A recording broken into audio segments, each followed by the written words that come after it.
ভাই এই গুড়ের মুঠে কত কত এটা পিস? 90। আর হচ্ছে এটা কেজি কত? 40। আর হচ্ছে ওই সাইডে কোনো গুড় নেই? ওই যে পাটালি গুড়গুলো পাতলাগুলো কত? 40-30 টাকা। হ্যাঁ মামুন, এই মিরগঞ্জ আসছে। এটা এটা এটা তেরানি থেকে মিরগঞ্জ আসছি, এই যে ধরো 10 মিনিট। তারপর ওইটা ওটা 80 টাকা।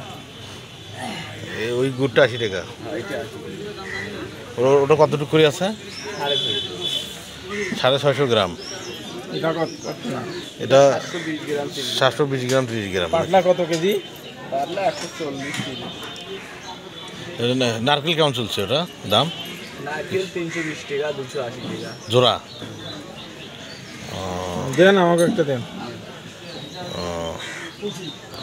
আচ্ছা, তারপর দোকান মোটামুটি ভালো চলছে নাকি? চলে ঝাড়ু এটা ভালো দেখি দেন, ভালো তো আপনি চেনেন, আমরা